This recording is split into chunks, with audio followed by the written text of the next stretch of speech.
Commercial bank वाले video series में जो लास्ट टॉपिक है कमर्शियल बैंक से related, that is the functions of commercial banks. और ये आपका एक प्रोस्पेक्ट क्वेश्चन भी हो सकता है, एक्सपेक्टेड क्वेश्चन हो सकता है for the long question. Functions of commercial banks में फंक्शंस को हम तीन कैटेगरीज में डिवाइड करेंगे। पहली कैटेगरी हमारा है मेन फंक्शन, दूसरी कैटेगरी है एजेंसी फंक्शन और तीसरी कैटेगरी है general utility function. Main function का मतलब वैसे फंक्शंस जो क्या है सबसे ज्यादा important. What do you mean by the main functions of commercial bank? The meaning of main functions of commercial bank is these are the functions which are the most important function that is performed by any commercial bank. सबसे पहला function इसमें क्या आता है? Accepting deposit. Commercial bank जो है वो public के डिपॉजिट्स को क्या करती है? एक्सेप्ट करती है और इसके बदले में वो क्या ऑफर करती है? Rate of interest. तो जब आप पहली फंक्शन को ध्यान में याद करते हो तो आपने दो चीजें ध्यान में रखनी है, accepting deposit plus in terms of the deposit the commercial bank offers rate of interest। जो सेकंड फंक्शन है वो है ग्रांटिंग लोन्स। क्या देता है? लोन्स देता है। वो किसे देता है? पब्लिक को। और इसके बदले में वो क्या करता है? रेट ऑफ इंटरेस्ट चार्ज करता है। वो आपको जो लोन दे रहा है उसके बदले में आपसे रेट ऑफ इंटरेस्ट लेता है। प्लस जब कमर्शियल बैंक आपको लोन देता है तो वो एक और चीज की रिक्वायरमेंट रखता है आपके सामने, that is called collateral. Collateral का मतलब होता है credit worthiness of a person. वर्दी का मतलब योग्य, कि कोई आदमी उस लोन को लेने के लिए योग्य है कि नहीं, इस बात को हम क्या कहते हैं? कोलैटरल। कोलैटरल कैसे फंक्शन करता है? सपोजिंगली आपने लोन लिया 5 लाख का, बैंक को नहीं पता है कि आने वाले समय में आप उस 5 लाख को वापस करने के लिए सक्षम होंगे या फिर नहीं होंगे। In that situation where the bank does not know your future stability of returning the loan, what will the bank do? The bank will ask you for a piece of land, documents or something like your gold jewelries or something which is precious, जिसका अच्छा खासा cost हो सकता है, जिसका अच्छा खासा price हो सकता है, और बैंक उसको एक सिक्योरिटी की तरह रखती है कि अगर 5 सालों बाद आपने मुझे मेरे पैसे वापस कर दिए तो आप अपने जमीन के कागज या आप अपने सोने को लेके जा सकते हैं। अगर आप वापस नहीं किए तो अपना पैसा बैंक आपसे जो उसको वापस मिलना चाहिए था वो उस जमीन से या उस सोने से वो रिकवर कर लेती है। तो सबसे पहला पॉइंट कोलैटरल है क्या? Credit worthiness of a person. Example land. और कोलैटरल क्यों मांगा जाता है? For the future recovery of loan if required. Future recovery loans का, लेकिन जनरल कंडीशन में नहीं। जनरल कंडीशन में लोन की रिकवरी कैसे की जाती है? जो लोन ले रहा है वो खुद ही आके लोन वापस करता है, लेकिन not in the general scenarios where the person fails to return the loan. जहां पे जिसने लोन लिया है वो लोन रिटर्न करने में इनकेपेबल हो जाता है, वहां पे कोलैटरल के थ्रू बैंक्स अपने लोन को रिकवर करती है। सो कोलैटरल किस चीज का मीडियम है?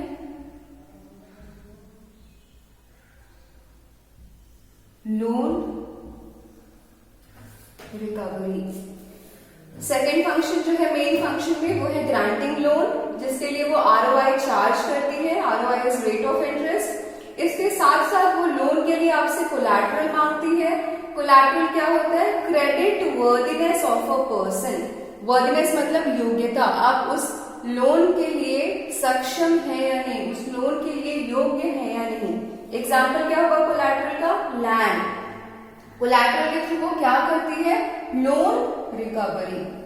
थर्ड फंक्शन जो है कमर्शियल बैंक का वो कहलाता है credit creation, and this is the most important function perform by any commercial bank. Credit creation का जो फंक्शन है वो सबसे ज्यादा इंपॉर्टेंट फंक्शन माना जाता है किसी भी कमर्शियल बैंक के द्वारा जो परफॉर्म किया जाता है।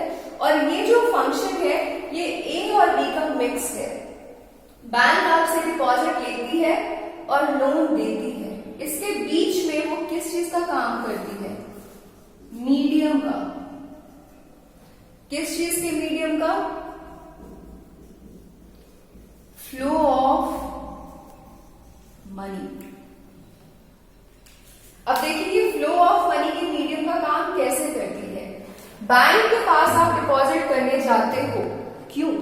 आपके पास अगर if you have supposingly if you have 1 lakh rupees, you won't prefer to keep it with yourself in your house. आप उसे अपने साथ अपने घर में रखना प्रेफर नहीं करते। व्हाई?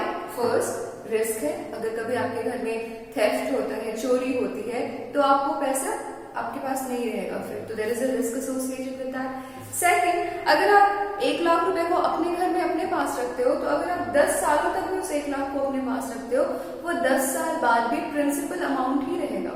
मतलब अगर आपने 1 लाख रखा तो कभी 1 लाख 1 रुपए नहीं होगा, मतलब there is no addition in the value. तो कोई भी इंसान, an individual who is believed to be a rational individual, does not keep the money with himself or herself. Why? First, there is no value addition, कोई value addition नहीं होता, जो principal amount है वो उतना ही रहता, नो मैटर आप कितने टाइम के लिए उस अमाउंट को प्रिजर्व करके सेव करके रखते हो। और सेकेंड पॉइंट ये है कि थेफ्ट जैसी चीजों की भी दिक्कत हो सकती है। अब बैंक्स क्या करती है? बैंक्स आपको सिक्योरिटी देती है। किस चीज की सिक्योरिटी देती है? आप अपने पैसे बैंक के पास जाके देते हो, वो आपको ज्यादा पैसे रिटर्न करती है। इंसेंटिव मिला, आपको एक उद्देश्य मिला, यहाँ पे एक कारण मिला जिसके कारण आप बैंक के पास जाके अपने पैसे रखोगे। आप अपने पास पैसे रखते 1 लाख रुपए, 1 लाख रुपए ही रहते। बैंक के पास जाके रखोगे 1 लाख रुपए, आने वाले टाइम में 5 साल में हो सकता है 1,10,000 हो जाए। तो ये 10,000 का इंसेंटिव कौन दे रहा है आपको? Commercial bank. बैंक का पहला काम ये था कि पब्लिक को इंसेंटिव देना ताकि पब्लिक अपने सेविंग्स उसके पास आके रखे। अब सेकंड काम क्या होता है? जब पब्लिक को ये इंसेंटिव दे रही है और पब्लिक आके अपने डिपॉजिट्स वहां कर रही है, तो वो इन पैसों को कलेक्ट करती है और वापस से उन लोगों में डिस्ट्रीब्यूट करती है जिनको पैसों की जरूरत होती है। Because we know this is in any economy, consumption के लिए, प्रोडक्शन के लिए, डिस्ट्रीब्यूशन के लिए we need money, we need capital, and not everybody has some saving. हर इंसान के पास सेविंग नहीं होता। अगर आपने अपनी दुकान खोली, आपने अपना रेस्टोरेंट खोलना है, for anything, if you have to study, if you have to maybe in terms of buying a vehicle और समथिंग, बाइक खरीदनी है, कार खरीदनी है, कुछ भी खरीदना है, आपको लोन्स की जरूरत होती है। And specially in a developing world like India, जो हम डेवलपिंग वर्ल्ड की बात कर रहे हैं, वी आर डेवलपिंग वर्ल्ड, तो हमारे यहाँ तो कैपिटल की और स्केर्सिटी है। तो इस स्केर्सिटी वाले सिचुएशन में बैंक जैसे ऑर्गेनाइजेशन की इंपॉर्टेंस और बढ़ जाती है। Because not many of us and also most of us do not have sufficient capital to carry out the type of requirements that we have in our day-to-day lives. जो हमारे रोजमर्रा की जिंदगी में हमारी जरूरतें हैं, उसको पूरा करने के लिए पर्याप्त पूंजी हम में से अधिकांशतः लोगों के पास नहीं होता है। तो इस स्थिति में कमर्शियल बैंक जैसे ऑर्गेनाइजेशंस की इंपॉर्टेंस क्या हो जा रही है? और भी बढ़ जाती है। अब बैंक ने एक तरफ आपको इंसेंटिव दिया कि डिपॉजिट लेके आओ, दूसरी तरफ जिनको कैपिटल क्रंच है, क्रंच का मतलब कमी, इकोनॉमिक्स की लैंग्वेज में स्कैरसिटी ऑफ कैपिटल को बोला जाता है कैपिटल क्रंच।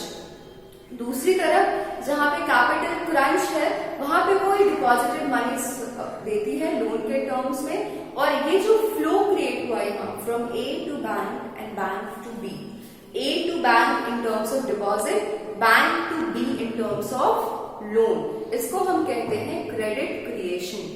क्यों क्रेडिट क्रिएशन कहते हैं? क्योंकि कोई नया पैसा हमें बनाने की जरूरत नहीं हुई।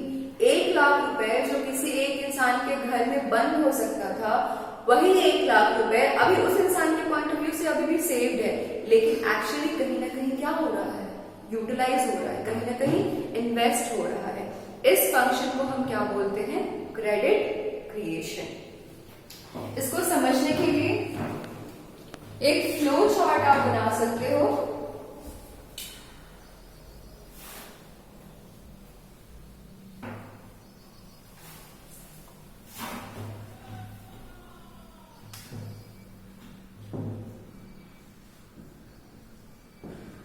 पर्सन ए के पास 5,000 रुपये था और इसने किसी कमर्शियल बैंक को ये डिपॉजिट कर दिया। अब इसके लिए ये डिपॉजिट है, ये जो मनी है, इस मनी का स्टेटस क्या है? सेविंग। इस इंसान के लिए जिसने कमर्शियल बैंक को अपना 5,000 डिपॉजिट कर रखा है, उसके लिए इस 5,000 का स्टेटस क्या है? सेविंग। कमर्शियल बैंक ने बी को ये 5,000 लोन के तौर पे दे दिया। बी क्या करता है?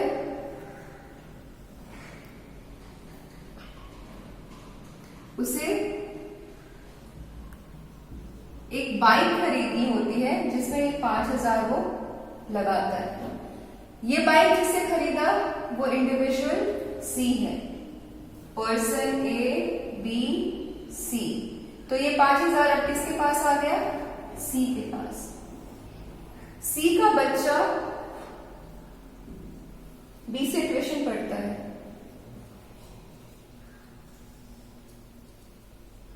सी ने इसको 2,000 रुपए पे किए एज अ ट्यूशन फी और बाकी का 3,000 कहीं और डिस्ट्रीब्यूट होगा। अब आप देखिए, जो मनी ए के हिसाब से सेव किया गया है वही मनी ए के पास पहुंच रहा है। कैसे?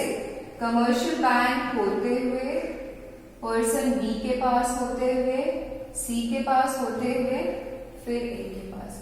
इस प्रोसेस को हम क्या कहते हैं? Credit creation. और ये चार्ट आपने याद करने की जरूरत नहीं है, this is very easy, you have to keep in head कि आप जिसको लोन दे रहे हो वो मल्टीपल यूज करेगा, वो इन्वेस्ट करेगा, वो कुछ खरीदेगा, वो कहीं जाके गोल्ड खरीद सकता है या कहीं किसी स्कूल में अपना फी दे सकता है या मेडिकल चार्जेस के लिए दे सकता है। अब हो सकता है कि उस एक मेडिकल चार्जेस जिस हॉस्पिटल में उसने अपना ट्रीटमेंट कराया लोन लेके, वो यही डॉक्टर हो। पैसे किसके पास पहुंचेंगे वापस? इसके पास। लेकिन इसके हिसाब से इसके पैसे अभी भी कहां है? सेविंग है। तो एक इंसान के लिए मनी का स्टेटस सेविंग है और बाकी पूरी इकोनॉमी में वो मनी किस टर्म्स में चल रहा है? सर्कुलेशन और इन्वेस्टमेंट। या तो खर्च किया जा रहा है, कहीं ना कहीं इन्वेस्ट किया जा रहा है। This very function is your credit creation. तो जो फर्स्ट आपका फंक्शन है कमर्शियल बैंक का, which is the main functions of commercial bank, उसमें 3 फंक्शन आते हैं: accepting deposit, granting loans and credit creation. Accepting deposit and granting loans की combined status को, कंबाइंड फंक्शनिंग को हम क्रेडिट क्रिएशन में देखते हैं। जब आप क्रेडिट क्रिएशन लिखेंगे कमर्शियल बैंक के पास, तो ये सारी चीजें तो आप बनाओगे ही, बताओगे ही, स्टेटमेंट लिखोगे, उसके साथ साथ आपने फ्लो भी बनाना है। That will be like an ideal standard answer, जहां पे आप फ्लो बना के मनी के सेविंग स्टेटस को भी शो करोगे और मनी के सर्कुलेशन या इन्वेस्टमेंट वाले स्टेटस को भी शो करोगे। और you also show the interconnectivity. Interconnectivity मतलब एक का भी पैसा वापस ए के पास समहाउ पहुंच रहा है। Okay, the next function is agency function. Agency का मतलब होता है संस्था। ठीक है, तो बैंक एक संस्था के तौर पे कौन कौन से काम करती है? सबसे पहले ट्रांसफर ऑफ फंड्स। फंड्स का मतलब यहाँ पे है मनी से। ट्रांसफर मनी होता है, आपने अपने कॉलेज का फी डाला है, कॉलेज के नाम से चेक या ड्राफ्ट देते हो गया। आपने किसी को मनी ऑर्डर भेजना है, बैंक टू बैंक ट्रांसफर करते हो गया। सो सबसे पहला फंक्शन क्या करती है? ये ट्रांसफर ऑफ फंड्स। दूसरा कलेक्शन ऑफ फंड्स। बैंक्स सब जगह से लोगों के पास से पैसे को क्या कर रही है? कलेक्ट कर रही है। और तीसरा sales and purchase of securities. बेचती और खरीदती है किन चीजों को? सिक्योरिटीज को। अब सिक्योरिटीज का मतलब यहाँ पे सुरक्षा नहीं है। सिक्योरिटी इंग्लिश डिक्शनरी में उसका मतलब, इंग्लिश डिक्शनरी में इसका मतलब सुरक्षा होता है, लेकिन इकोनॉमिक्स के लैंग्वेज में सिक्योरिटीज हम किसको कहते हैं? शेयर्स एंड बॉन्ड्स को। शेयर एंड बॉन्ड को हम कलेक्टिवली क्या कहते हैं? सिक्योरिटी। नाम आप सभी ने सुना होगा कि रिलायंस का शेयर है या किसी और का शेयर है, बॉन्ड का भी आपने सुना होगा। ये दोनों हैं क्या? प्रॉफिट अर्निंग इंस्ट्रूमेंट्स हैं। आप शेयर खरीदते हो, उससे भी आपको फ्यूचर में एक्सपेक्टेड प्रॉफिट होता है। आप बॉन्ड खरीदते हो, उससे भी फ्यूचर में आपको एक्सपेक्टेड प्रॉफिट होता है। शेयर और बॉन्ड्स में प्रॉफिट कैसे होता है ये आपके सिलेबस में अभी नहीं है, तो probably this will be, if you some of you will continue to study economics, this is in your graduation term, तो वहां पे आपको बताया जाएगा। यहाँ पे आपको बस इतना समझ लेना है कि शेयर या बॉन्ड क्या है? प्रॉफिट अर्निंग इंस्ट्रूमेंट्स है, जिससे आपको प्रॉफिट हो सकता है।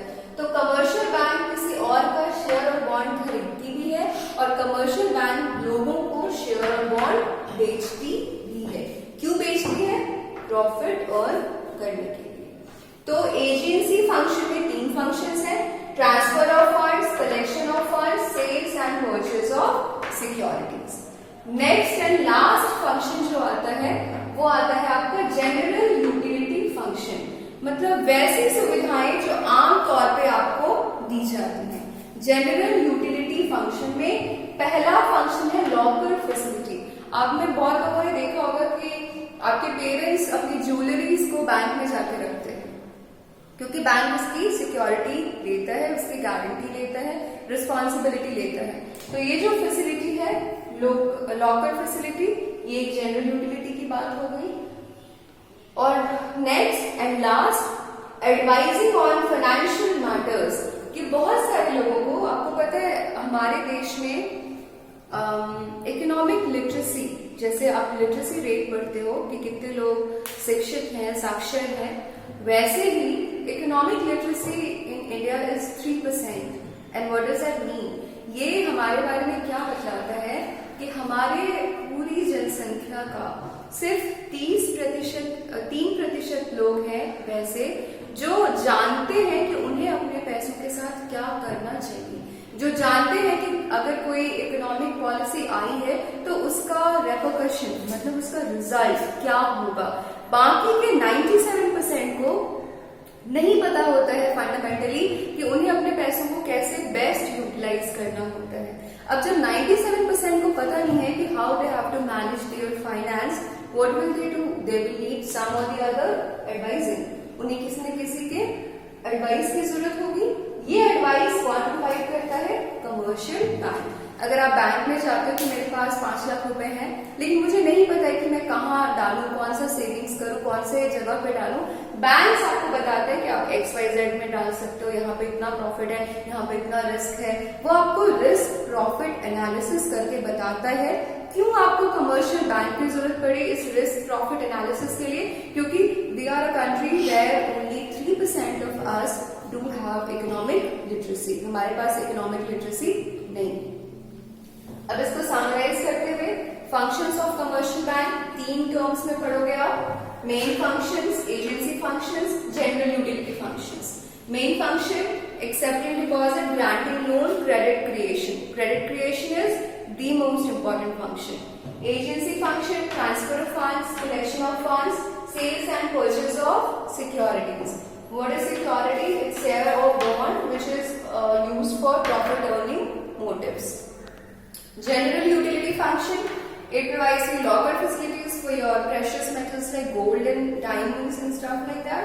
And it also helps you in terms of advising on financial matters. Why do we need somebody to advise us on financial matters? Because in India the economic literacy is only and only 3%. तो यहाँ पे आपका commercial bank complete हो जाता है। Commercial bank में आपने क्या क्या पढ़ा? कमर्शियल बैंक क्या होता है, उसके कितने, उसका मोटिव क्या होता है, प्रॉफिट अर्निंग मोटिव होता है, उसके टाइप्स कितने होते हैं और उसके फंक्शंस कितने होते हैं। Functions of commercial bank can be one of the important question. Next topic जो आपका है वो है सेंट्रल बैंक। सेंट्रल बैंक में, इससे पहले कि हम सेंट्रल बैंक इंडिया पढ़ेंगे, सबसे पहले हम पढ़ेंगे कि सेंट्रल बैंक क्या होती है। Central bank of any country is the apex institution, highest. Apex का मतलब क्या होता है? सर्वोच्च। Central Bank of any country is the apex institution which operates, controls and directs the monetary and banking structure of the country. अब यहाँ पे 5 words हैं, एक्चुअली 6 वर्ड्स हैं. सबसे पहला वर्ड आया एपेक्स, दूसरा आया ऑपरेट्स, तीसरा कंट्रोल्स, चौथा डायरेक्ट्स, पांचवा मॉनिटरी और छठा बैंकिंग. सबसे पहले आप लोग एपेक्स का मतलब हाईएस्ट होता है, तो अब यहाँ पे हाईएस्ट नहीं लिखोगे. लर्न अ न्यू वर्ड, इसको सीखिए, इसको ध्यान में रखिए, क्योंकि ये एक स्टैंडर्ड लैंग्वेज है. आप सेंट्रल बैंक को हाईएस्ट इंस्टीट्यूशन नहीं बोलेंगे, एपेक्स इंस्टीट्यूशन बोलेंगे. आपको समझने के लिए आपके ध्यान में रखना है कि एपेक्स का मतलब क्या होता है, हाईएस्ट. तो ये फर्स्ट. सेकेंड, ऑपरेट करता है मतलब चलाता है, कंट्रोल करता है मतलब कैसे चलाता है, और डायरेक्ट करता है मतलब किन किन तरह से चलाता है, किस चीज को. मॉनिटरी एंड बैंकिंग स्ट्रक्चर, जो बैंक्स हैं या फिर मनी से रिलेटेड जितने भी काम होते हैं किसी भी देश में. अब ऑपरेट्स, कंट्रोल्स और डायरेक्ट, ये एक ऐसा चीज है जो आपको लगेगा कि सब तो सेम ही लग रहा है, लेकिन तीनों में फर्क है. ऑपरेट, मैं आपको एग्जांपल देती हूँ.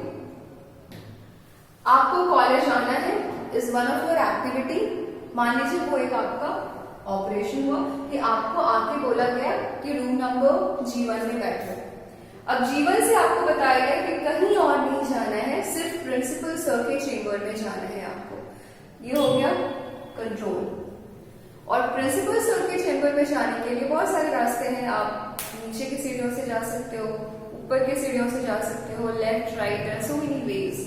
अगर आपको बता दिया जाए कि टीचर्स के लिए जो स्टाफ रूम है नीचे, उसके बगल की जो सीढ़ियां हैं, उसी सीढ़ियों से सिर्फ होते हुए आपने प्रिंसिपल सर के ऑफिस जाना है, ये क्या हो गया, डायरेक्ट. मतलब आपने कहाँ आना है, कहाँ जाना है, और जहां जाना है वो किस तरह से जाना है. ये सारे इंस्ट्रक्शंस आपको जब दिए जा रहे हैं, तो इन तीनों चीजों को मिला के हम क्या बोलते हैं, ऑपरेट्स, कंट्रोल्स एंड डायरेक्ट्स. तो सेंट्रल बैंक ये तीनों काम किसके साथ करती है, monetary and banking structure of the country. जो हमारा पूरा बैंकिंग सिस्टम है, प्लस हमारे देश में जो भी मनी से रिलेटेड काम हो रहा है उसके कंसर्न में. और ये काम सिर्फ ऐसा नहीं है कि सेंट्रल बैंक इंडिया करेगी, ये सेंट्रल बैंक अमेरिका करेगी, ये सेंट्रल बैंक चाइना करेगी. For any country there is a central bank, the central bank is supposed to perform this very function. ये हो गया कि सेंट्रल बैंक का जिस्ट क्या है, सेंट्रल बैंक की अपनी इंपॉर्टेंस या अपना एक डेफिनेशन क्या है. अब हम आएंगे किस पे, सेंट्रल बैंक ऑफ इंडिया. क्या है, रिजर्व बैंक ऑफ इंडिया. कब स्टैब्लिश करा गया, 1 अप्रैल 1935. हेडक्वार्टर किधर है, मुंबई. लोकल हेडक्वार्टर्स कितने हैं, 4. कहाँ कहाँ, Mumbai, Delhi, Kolkata, Chennai. Total regional branches कितने हैं, 19. रीजनल ब्रांचेस का मतलब कहाँ पे है, ये डिफरेंट स्टेट्स में. लेकिन क्या हर स्टेट में आरबीआई की एक ब्रांच है, नहीं. किसी स्टेट में नहीं भी है और किसी स्टेट में 2 है. जैसे कि झारखंड में सेंट्रल बैंक नहीं है, रिजर्व बैंक का ऑफिस झारखंड में नहीं है, लेकिन यूपी में 2 जगह है, एक लखनऊ में और दूसरा कानपुर में. तो नॉर्मली क्या होता है कि सेंट्रल बैंक के जो ब्रांचेस होते हैं, जो रीजनल ब्रांचेस होते हैं, वो स्टेट्स के कैपिटल में, जैसे बिहार में कहाँ है, पटना में. यूपी में किधर है, लखनऊ में है, और एक है तो फिर कानपुर में है. तो झारखंड में अगर होता तो वो सपोजिंगली कहाँ होता, रांची में होता, लेकिन है नहीं. क्या आपने ध्यान में रखना है कि रीजनल ब्रांचेस 19 हैं जो कि डिफरेंट स्टेट्स में है, लेकिन हर स्टेट में एक ब्रांच हो ऐसा जरूरी नहीं है. और किसी स्टेट में 2 ब्रांच भी हो सकता है. एग्जाम्पल के लिए उत्तर प्रदेश, वहां पे 2 ब्रांचेस हैं. कौन सी करेंसी में काम करता है, रूपी. इसके फीचर्स क्या क्या है, एपेक्स इंस्टीट्यूशन है, हाईएस्ट इंस्टीट्यूशन. कौन इसको मैनेज करता है, गवर्नमेंट ऑफ इंडिया. लेकिन इसके पास इसकी क्या है, ऑटोनॉमी. अब ये ऑटोनॉमी का मतलब क्या है यहाँ पे, जैसे कि मुझे सुबह कौन से क्लास में आना होता था जब कॉलेज रन हो रहा था हमारा, मुझे पीरियड 1 में G5 जाना है या 109 जाना है, ये डिसीजन कौन लेते हैं? Principal sir.